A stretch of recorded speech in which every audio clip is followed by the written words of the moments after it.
बिस्मिल्लाहिर्रहमानिर्रहीम अस्सलाम वालेकुम। मेरा नाम डॉक्टर एहसन है और आज हम जानेंगे डाइजेशन इन प्लेनेरिया के बारे में।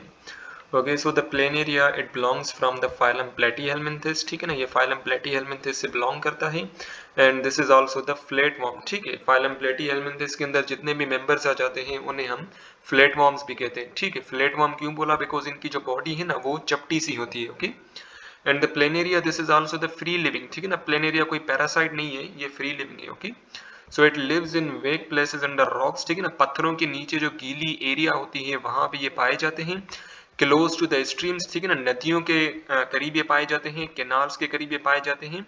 And inside the brackish water. ठीक है ना, ब्रैकिश वाटर एक ऐसा वाटर होता है जो कि रिवर वाटर और सी वाटर का मिक्सचर होता है। ठीक है, आप क्या करें कि एक गिलास रिवर वाटर का ले लें और दूसरा ग्लास समंदर वाले पानी का ले लें और इन दोनों पानी को जब आप आपस में मिलाएंगे ना तो वो जो मिला हुआ पानी है ना, अब बेसिकली हम उसे कहेंगे ब्रैकिश वाटर। ठीक है, सो बेसिकली प्लेनेरिया जो है ना ये ब्रैकिश वाटर के अंदर भी पाया जाता है। ओके, प्लेनेरिया जो है ना इसकी बॉडी सॉफ्ट होती है, इलोंगेटेड होती है। ठीक है ना, ये आप देख सकते हो इसकी बॉडी इलोंगेटेड है। इसकी बॉडी अनसेगमेंटेड होती है। ठीक है ना, जो फाइलम एनिलेटा है उसके अंदर जितने भी मेंबर्स आ जाते हैं उन मेंबर्स की उन तमाम मेंबर्स की जो बॉडी होती है ना वो तमाम सेगमेंट्स में डिवाइडेड होती है। ठीक है, लेकिन जो प्लेनेरिया है वो अनसेगमेंटेड है, इसकी बॉडी जो है ना वो सेगमेंट में डिवाइडेड नहीं है। ठीक है, and its body is also the dorso ventrally flat. ठीक है, डोर्सल सरफेस ऐसी सरफेस होती है जो कि आसमान की तरफ हो। ठीक है, सो ये जो आप ऊपर वाली सरफेस देख रहे हो ना, this is the dorsal surface. और इसके नीचे इसको जब हम पलटेंगे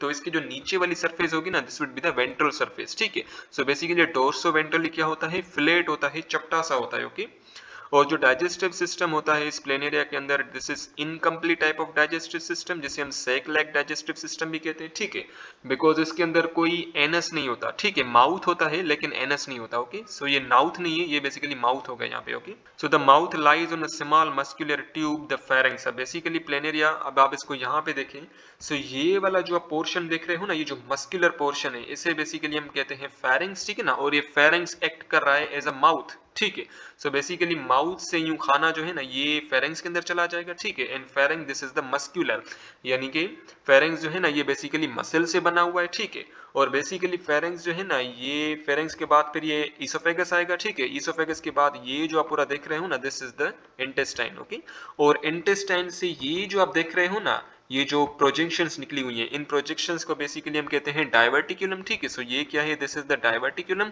और ये जो डायवर्टिकुलम है ना इससे फर्दर कुछ ब्रांचेस अराइज हो रही हैं, और जब इस डायवर्टिकुलम से जब फर्दर ब्रांचेस अराइज होती है ना सो इस प्रोसेस को हम कहते हैं रेमिफिकेशन। ठीक है, अच्छा बाबा आप ये देख सकते हो कि ये जो इंटेस्टाइन है ना ये यूं एंटीरियर वाले साइड पे जा रहा है। ठीक है, जो आगे वाली साइड होती है ना उसे हम कहते हैं एंटीरियर साइड। ठीक है, और जो पीछे वाली साइड होती है उसे हम कहते हैं पोस्टीरियर साइड। और जो किनारों वाली साइड होती है ना, किनारों वाली साइड यानी कि जो मार्जिनल साइड होती है उसे हम कहते हैं लेटरल साइड। ठीक है, सो अब आप यहाँ पे देख सकते हो कि ये जो इंटेस्टाइन है ना ये आगे की तरफ जा रहा है। ठीक है, और यहाँ पीछे की तरफ ये इंटेस्टाइन जो है ना पीछे की तरफ भी जा रहा है। ठीक है ना, और ये इंटेस्टाइन यूं दो में डिवाइड हो गया है। ठीक है ना, इंटेस्टाइन यूं दो में डिवाइड हो गया है। ठीक है, अब ये जो दो में डिवाइड हो गया है ना ये बेसिकली पोस्टीरियर वाली साइड भी जा रहा है और मार्जिनल वाली साइड भी जा रहा है। ठीक है, यानी कि जो दो पोस्टीरियर वाले इंटेस्टाइन है वो पोस्टीरियो लेटरली लाई कर रहे हैं, बिकॉज ये पोस्टीरियर वाले साइड पे भी हैं और लेटरल वाले साइड पे भी हैं। Okay, so this pharynx almost lying almost in the middle of the body. ठीक है ना, ये जो फेरेंक्स है ये बॉडी के बिल्कुल मिडिल में लाई करता है। ठीक है, आप यहाँ देख सकते हो this is the middle of the body, और फेरेंक्स जो है ना बिल्कुल मिडिल में लाई करता है। The pharynx is attached to intestine through a very short oesophagus. ठीक है, अब जो फेरेंक्स है ना ये इस इंटेस्टाइन से कनेक्टेड है by the help of very short oesophagus. ठीक है, बहुत ही शॉर्ट इसोफेगस होता है। The intestine divides into three blind branches. ठीक है, अब इंटेस्टाइन जो है ना ये फिर तीन ब्रांचेस में डिवाइड हो रहा है, ये एक आगे वाली और दो पीछे वाली। ठीक है, ब्लाइंड का मतलब ये है कि ये जो ब्रांचेस है ना ये जो आगे वाली ब्रांचेस और जो तो पीछे वाली ब्रांचेस ये बेसिकली क्या है? क्लोज्ड है। ठीक है, सो ये जो ब्रांचेस जा रही है ना ये यूं आगे से भी यूं क्लोज होगी। ठीक है, और पीछे से भी ये जो दो ट्यूब्स है ना ये क्या होंगे? क्लोज होंगे। ठीक है, so suppose this is a tube, ये मैं ट्यूब बना रहा हूँ, जब ये ट्यूब क्लोज होता है ना ये यूं आगे से क्लोज होता है तो इसे बेसिकली हम कहते हैं ब्लाइंड ट्यूब। ठीक है, ब्लाइंड यानी कि क्लोज्ड। सो ये जो दो इंटेस्टाइन है ना एक एंटीरियर वाले साइड पे होता है और दो पोस्टीरियर लेटरल वाले साइड पे होता है। ठीक है, बिकॉज ये पोस्टीरियर वाले साइड पे भी जा रहा है और लेटरल वाली साइड पे भी जा रहा है। Each of the 3 branches gives out numerous branches और डायवर्टिकुलम। ठीक है, फिर जो इंटेस्टाइन है ना उससे काफी सारी ब्रांचेस निकलती है जिसे हम डायवर्टिकुलम कहते हैं।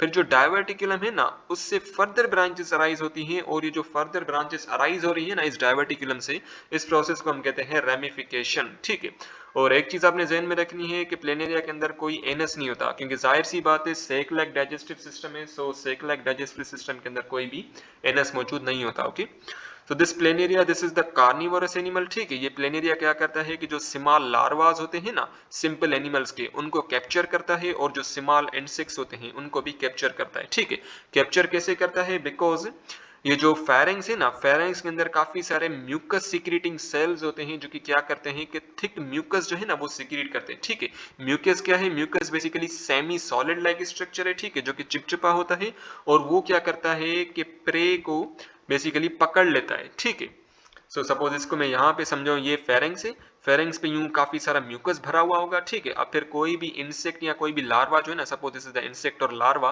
ये जैसे ही आएगा यहाँ पे इस म्यूकस से, इस म्यूकस के साथ चिपक जाएगा। ठीक है, चिपकने के बाद क्या होगा कि ये जो लार्वा या इंसेक्ट है वो बेसिकली चला जाएगा inside the intestine of the planaria. Okay, the prey is then sucked up inside the pharynx through the mouth. ठीक है, फिर ये प्रे जो है ना ये बेसिकली फेरेंक्स के अंदर चला जाएगा। अब बेसिकली फेरेंक्स में क्या होता है कि काफी सारा म्यूकस भरा हुआ होता है। ठीक है, सो म्यूकस के साथ चिपक जाएगा। ठीक है, और फिर ये इंटेस्टाइन के अंदर चला जाएगा।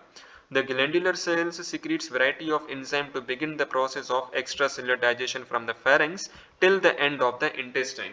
अब बेसिकली pharynx से लेके intestine तक काफी सारे सेल्स होते हैं जिन्हें हम कहते हैं ग्लैंडुलर सेल्स। ठीक है, अब ये ग्लैंडुलर सेल्स क्या करते हैं कि काफी सारे एंजाइम सीक्रेट करते हैं, और वो एंजाइम क्या करते हैं कि जो कॉम्प्लेक्स ऑर्गेनिक मॉलिक्यूल्स है ना, जैसे कि स्टार्च हो गए, प्रोटीन हो गए, किसके स्टार्च और प्रोटीन, उसी लार्वा के या इंसेक्ट के। ठीक है ना, उसी लार्वा और इंसेक्ट के जो ये प्रोटीन्स और स्टार्च या ग्लाइकोजन है, उनको क्या करते हैं कि वो बेसिकली उनको तोड़ते हैं।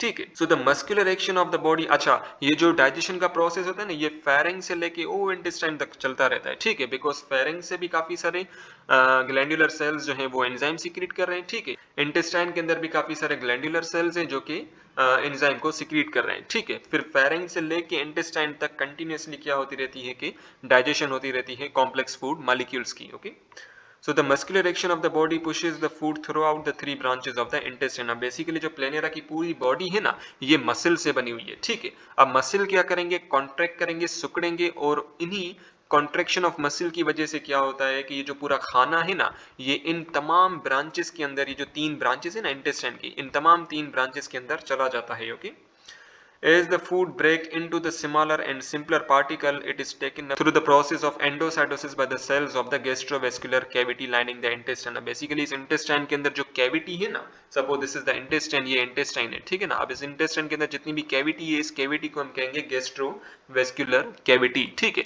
सबसे पहले क्या होगा कि इस गैस्ट्रोवेस्कुलर कैविटी के अंदर डाइजेशन होगी। ठीक है, जाहिर सी बात है because glandular cells enzyme secret कर रहे हैं। ठीक है, और इस इंटेस्टाइन के अंदर क्या होगा कि वो जो इंसेक्ट या लार्वा जो है वो बेसिकली डाइजेस्ट होगा। ठीक है, सो एक्स्ट्रा सेलुलर डाइजेशन होगी। ठीक है, अब फिर क्या होगा कि इस इंटेस्टाइन के अंदर फिर काफी सारे सेल्स होते हैं।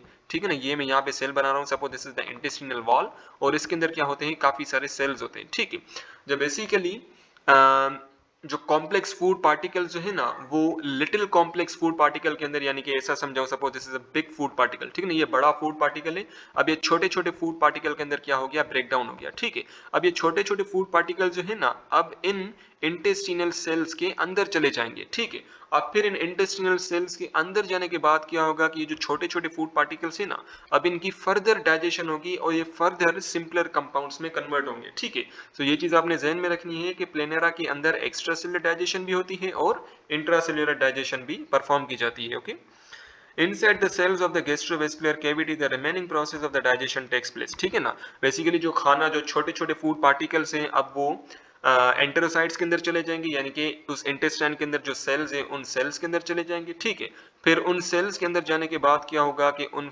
टाइनी फूड पार्टिकल्स की फर्दर डाइजेशन होगी. Okay, since it takes place inside the cells of the gastrovascular cavity it is now termed as the intracellular digestion. So the process of digestion in planaria is both extracellular as well as the intracellular. ठीक है, देखिए starting में क्या हुआ कि gastrovascular cavity के अंदर digestion हो रही थी. ठीक है, जिसे हमने एक्स्ट्रासेलुलर डाइजेशन बोला. ठीक है, फिर जैसे ही वो फूड पार्टिकल जो है उस गैस्ट्रोवेस्कुलर कैविटी के अंदर छोटे छोटे फूड पार्टिकल के अंदर कन्वर्ट हो गया, फिर वो छोटे छोटे फूड पार्टिकल जो है ना इंटेस्टिनल सेल्स के अंदर चले गए, फिर उस इंटेस्टिनल सेल के अंदर फर्दर उन छोटे छोटे फूड पार्टिकल्स की डाइजेशन हुई. ठीक है, सो इसे हम कहते हैं इंट्रासेलुलर डाइजेशन, बिकॉज सेल के अंदर भी डाइजेशन हुई. ठीक है, सो प्लेनेरा के अंदर क्या होता है, एक्स्ट्रासेलुलर डाइजेशन भी होती है और इंट्रासेलुलर डाइजेशन भी होती है. Okay, the digested food then diffuses through the cells of the gastrovascular cavity into the mesenchymal cells. ठीक है, अब बेसिकली ये जो इंटेस्टिनल सेल्स है ना, ये वाले cell, this is the intestinal cells. ठीक है, सो इन इंटेस्टिनल सेल के करीब ही कुछ सेल्स होते हैं जिन्हें हम कहते हैं मेसेनकाइमल सेल्स. ठीक है, सो ये जो मैंने सेल बनाए हैं ना, these are the mesenchymal cells. अब बेसिकली जो कंप्लीटली डाइजेस्टेड फूड पार्टिकल्स है ना इन एंटेरोसाइट से, यानी कि जो इंटेस्टिनल सेल से जो कंप्लीटली फूड पार्टिकल्स जो कि डाइजेस्ट हो गए, अब वो चले जाएंगे इन्हीं मेसेनकाइमल सेल्स के अंदर. Okay, the highly branching system of the intestine actually help in quick disposal of food to all the cells of the body, thus it also serves as alternative of the circulatory system. अब basically क्या होता है कि हमें पता है कि जो ब्रांचेस है ना, जिन्हें हम डाइवर्टिकुलम कह रहे हैं, इंटेस्टिनल ब्रांचेस को हम कहते हैं डाइवर्टिकुलम, फिर इन डाइवर्टिकुलम से फर्दर ब्रांचेस अराइज हो रही हैं जिस प्रोसेस को हम कह रहे हैं रेमिफिकेशन. ठीक है, इन्हीं ब्रांचेस की वजह से क्या होगा कि ये जो फूड पार्टिकल्स है ना, वो all the parts of the planaria body के अंदर चले जाते हैं. ठीक है ना, प्लेनेरा के जितने भी बॉडी पार्ट्स हैं उन तमाम पार्ट्स के अंदर फूड जो है ना वो डिस्ट्रीब्यूट हो जाता है. ठीक है, सो ये जो इंटेस्टाइन है ना, ये एक्ट कर रहा है एज अ सर्कुलेटरी सिस्टम. ठीक है, देखिए सर्कुलेटरी सिस्टम का क्या काम होता है, खाने को सर्कुलेट करना, फैलाना. ठीक है, सो यहाँ पे इंटेस्टाइन भी क्या कर रहा है, एज अ सर्कुलेटरी सिस्टम के तौर पे बिहेव कर रहा है. Okay, and the undigested food in the intestine is digested through the mouth. ठीक है ना, अब फिर जो अनडाइजेस्टेड फूड है जो कि जिसकी कोई जरूरत नहीं होती लिविंग ऑर्गेनिज्म को, वो बेसिकली इजेशन के प्रोसेस के थ्रू माउथ से ही एक्सक्रीट कर लिया जाएगा. ओके,